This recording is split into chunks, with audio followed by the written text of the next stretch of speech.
Hello friends, welcome to my channel crazy knowledge. तो दोस्तों, आज के इस वीडियो में हम सभी लोग जानेंगे कि वायु प्रदूषण किसे कहते हैं, वायु प्रदूषण के कारण क्या है और वायु प्रदूषण के उपाय क्या है। तो वीडियो काफ़ी ज़्यादा इम्पॉर्टेंट है, तो आप सभी लोग जो है इस वीडियो को शुरू से लेकर अंत तक देख लीजिए। आप सभी को सारी जानकारी एकदम आसान भाषा में दी जाएगी, तो वीडियो को लास्ट तक देखना। और हाँ, चैनल पर पहली बार आए हैं तो चैनल को सब्सक्राइब कर लीजिए। चलिए आइए जानते हैं कि वायु प्रदूषण किसे कहते हैं। तो यहाँ पर आप सभी लोग जो है वायु प्रदूषण हेडिंग डाल लीजिए। देखिए, हमारे पर्यावरण की हवा में कोई भी अवांछित अवांछित पदार्थ जैसे धूल, मिट्टी या हानिकारक गैस जो हवा की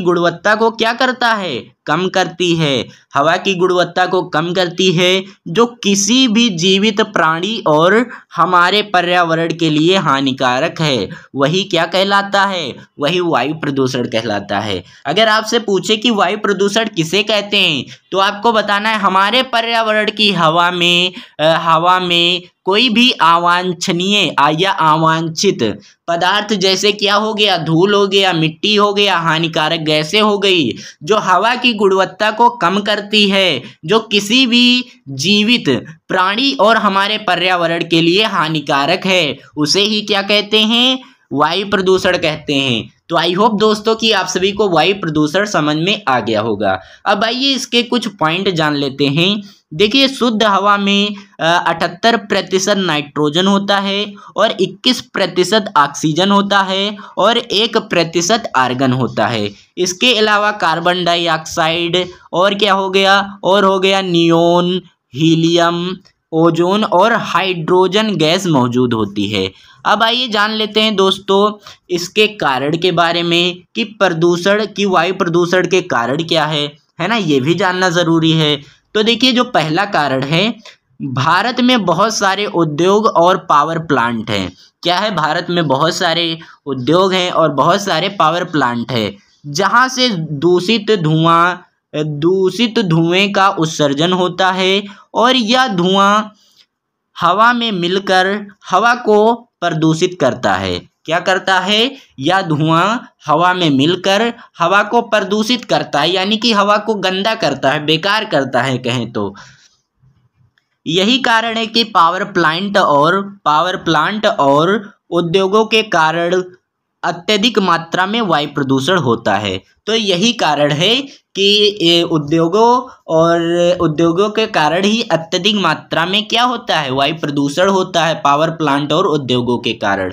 फिर देखिए, दूसरा जो पॉइंट है, दूसरा जो इसके कारण है, वो है बढ़ती आबादी के साथ साथ हमारी ज़रूरतें भी बढ़ रही हैं। तो ये तो सही बात है भाई कि बढ़ती आबादी के साथ साथ हमारी ज़रूरतें भी बढ़ रही हैं और जनसंख्या भी बढ़ रही है, और लोगों के पास निजी वाहन भी बढ़ रहे हैं, और लोगों के पास यानी कि निजी वाहन बढ़ रहे हैं। डेली के वाहन जैसे बाइक हो गया, कार हो गया, है ना।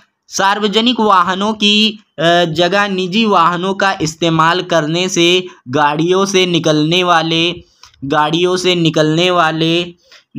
वाला दूषित धुआं हवा में प्रदूषण फैलाता है। यही कारण है कि आजकल लोग घरों से बाहर निकलने पर मास्क या कपड़े आदि से नाक और मुंह ढक कर निकलते हैं। तो यही कारण है कि लोग मास्क या कपड़े नाक और मुंह ढक कर निकलते हैं, ताकि दूषित हवा में मौजूद प्रदूषण के तत्वों से खुद की सुरक्षा कर सकें।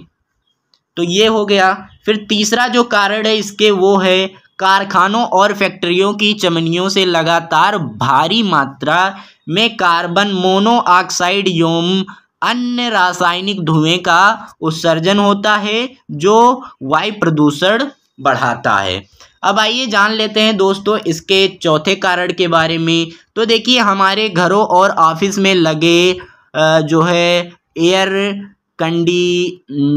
कंडीशनर से क्लोरोफ्लोरो कार्बन निकलते हैं, जो हमारे वातावरण को गंभीर रूप से दूषित करता है या दूषित करते हैं, और साथ ही ओजोन परत को भी नुकसान पहुंचाती है। अब आइए इसके पांचवा कारण जान लेते हैं।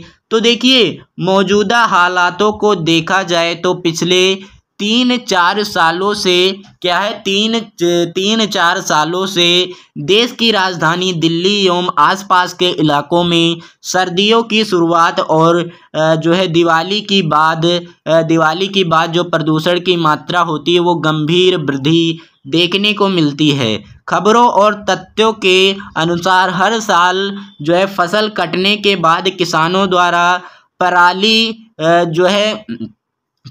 जलाई जाती है, जिसके कारण अत्यधिक मात्रा में धुएं का उत्सर्जन होता है। यह धुआं दिल्ली के आसपास के इलाकों को गंभीर रूप से प्रदूषित करता है। दिवाली पर जलाए जाने वाले पटाखों के कारण भी प्रदूषण होता है। अब आइए जान लेते हैं दोस्तों कि वायु प्रदूषण से बचाव के उपाय। आखिर वायु प्रदूषण से कैसे बचा जाए, है ना, ये भी तो जानना ज़रूरी है, क्योंकि इसके इतने सारे कारण हैं तो इसके बचाव के भी उपाय होंगे। तो आइए अब वो जान लेते हैं। तो देखिए, जो पहला है दोस्तों वो है निजी वाहनों की जगह सार्वजनिक वाहनों का इस्तेमाल करें, क्योंकि सड़क पर जितनी कम गाड़ियां रहेंगी उतना कम प्रदूषण भी होगा। अपने बच्चों को निजी वाहनों से स्कूल छोड़ने की जगह उन्हें स्कूल की बस में जाने के लिए प्रोत्साहित करें। जहां तक मुमकिन हो खुद भी ऑफिस जाने के लिए सार्वजनिक वाहनों का इस्तेमाल करें। आप साइकिल का भी इस्तेमाल कर सकते हैं, क्योंकि साइकिल से पर्यावरण को भी नुकसान नहीं होता है और आपका स्वास्थ्य भी ठीक रहेगा। तो आप कुछ इस प्रकार से जो है वायु प्रदूषण से बचाव कर सकते हैं या वायु प्रदूषण से बच सकते हैं। अब आइए दोस्तों जान लेते हैं इसके दूसरे बचाव के बारे में। तो देखिए, हमारी दैनिक ज़रूरतों को पूरा करने के लिए इस्तेमाल होने वाली बिजली उत्पन्न करने के लिए जीवाश्म ईंधन का उपयोग किया जाता है और इससे निकलने वाला धुआं हमारे वातावरण के लिए बेहद खतरनाक होता है। इस तरह के प्रदूषण से बचने के लिए आपको सौर ऊर्जा का इस्तेमाल करना चाहिए, जिससे आपके पैसे भी बचेंगे और पर्यावरण को नुकसान भी नहीं होगा। अब दोस्तों आइए जान लेते हैं इसके तीसरे उपाय के बारे में। तो देखिए, घरों में सोलर पैनल लगवाने के साथ साथ आप सौर ऊर्जा पर चलने वाले वाहनों का भी इस्तेमाल कर सकते हैं, जिसमें डीजल या पेट्रोल की भी ज़रूरत नहीं होती है।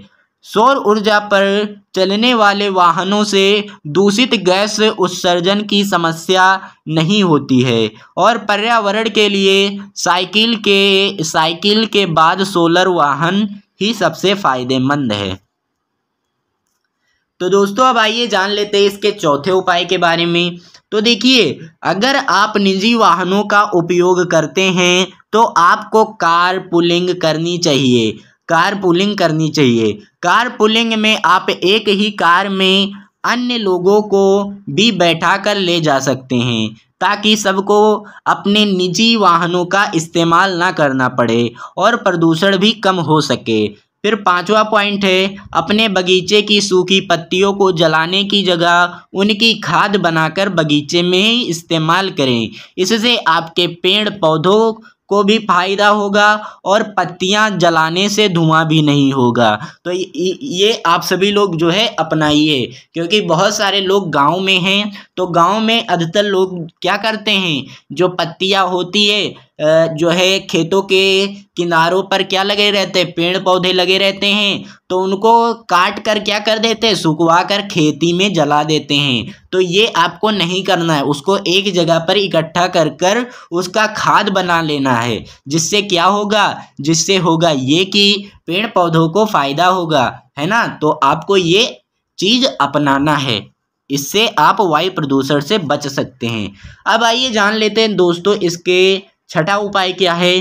देखिए, केंद्र एवं राज्य सरकारों को पर्यावरण संरक्षण से संबंधित कानून बनाने चाहिए, ताकि ज़्यादा से ज़्यादा जितना प्रदूषण की समस्या को गंभीरता से ले सकें और वायु प्रदूषण का निवारण हो सके। दिल्ली सरकार द्वारा जो है ऑड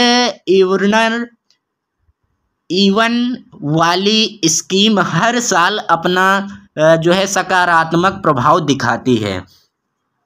तो ये हो गया। अब देखिए यहाँ से कुछ पॉइंट है। वायु प्रदूषण वैश्विक स्तर पर गंभीर समस्या बन चुका है। वायु प्रदूषण के कारण विभिन्न स्वास्थ्य समस्याएं हो रही हैं और साफ हवा में खुलकर सांस लेना जो है महज एक ख्वाब बनकर रह गया है। हालांकि ऊपर बताए गए सभी उपायों को ध्यान में रखकर आप वायु प्रदूषण रोक सकते हैं और ऐसे भारत का निर्माण कर सकते हैं जहां खुली हवा में सांस लेना स्वास्थ्य पर भारी ना पड़े। तो दोस्तों ये था कुछ वीडियो जो कि मैंने आप सभी को बहुत ही आसान भाषा में बताया है कि वायु प्रदूषण किसे कहते हैं, वायु प्रदूषण के कारण क्या है, वायु प्रदूषण के बचाव के उपाय क्या है। तो अगर आप सभी को वीडियो अच्छी लगी हो तो वीडियो को लाइक कर देना, वीडियो को अपने दोस्तों के साथ शेयर कर देना और हाँ, वीडियो में कमेंट जरूर करना कि वीडियो कैसा लगा। और चैनल पर पहली बार आए तो चैनल को प्लीज़ यार सब्सक्राइब कर लेना, क्योंकि आपका एक वीडियो का लाइक और एक सब्सक्राइब मेरा वीडियो बनाने के लिए बहुत ही ज़्यादा मोटिवेशन रहता है, बहुत ही ज़्यादा जो है मुझे मोटिवेट करता है। तो प्लीज़ यार वीडियो को लाइक शेयर सब्सक्राइब कर देना। तो दोस्तों मिलते हैं कोई और नए वीडियो में नए टॉपिक के साथ। तब तक के लिए जय हिंद जय भारत। वीडियो देखने के लिए धन्यवाद।